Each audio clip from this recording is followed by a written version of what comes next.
us now for more on that Syria ceasefire deal is Mohammad Marandi. He's a professor of North American Studies at the University of Tehran. Thank you very much for talking to us. Good to see you again. Thank you. So Turkey and Russia are striking this deal, it seems. They're the guarantors for either side. What exactly is Iran's role in this process? Well, any deal obviously will have to be approved by the Syrian government. And if the Syrian government agrees to the terms of any deal, that will be acceptable to both Iran and Russia.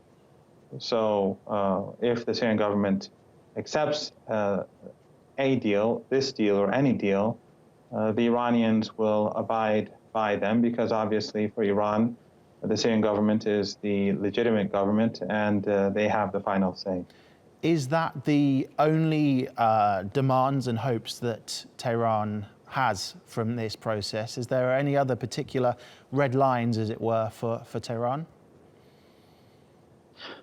No, I think from the very beginning, the Iranian position was that the Syrian affairs have to be determined and conducted by Syrians, and that foreign powers have no say over Syrian sovereignty and how the Syrian government runs its affairs, just like in any other country. From the very beginning, the Iranians supported the Syrian government because Iran saw external powers supporting extremists and beginning a civil war in the country, exactly as what we saw, worse than what we saw in Pakistan and Afghanistan in the 1980s. Now we see the information gradually coming out. The U.S. Defense Intelligence Agency admits that the extremists from early on were the most powerful force in the country. The head of the Defense Intelligence Agency at the time, General Flynn, said that the United States sided with its allies in supporting these extremists.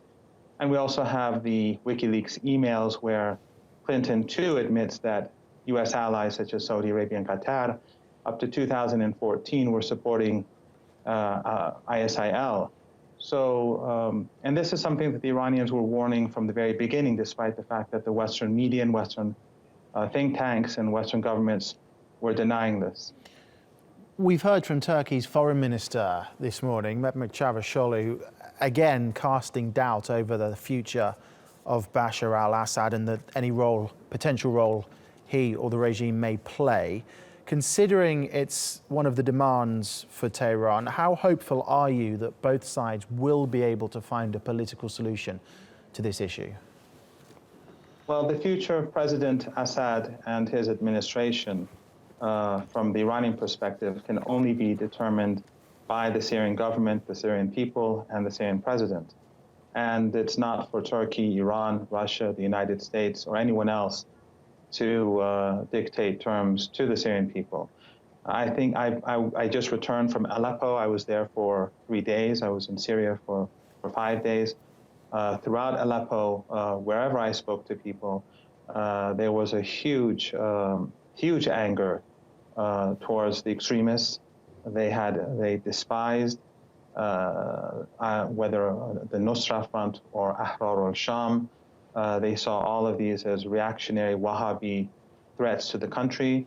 And on the whole, the support for President Assad was very high. Many like President Assad, many see him as the only option. But whatever their opinions of him, they clearly preferred him over the alternatives that external powers are trying to impose on the country.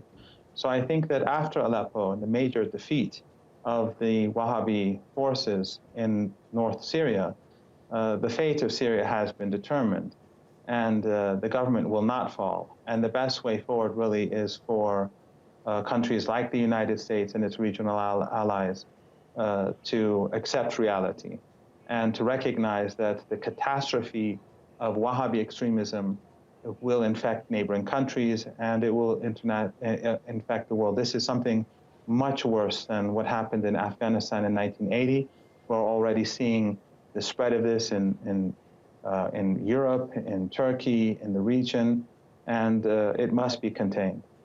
Okay, Mohammad Marandi, thank you very much for talking to us.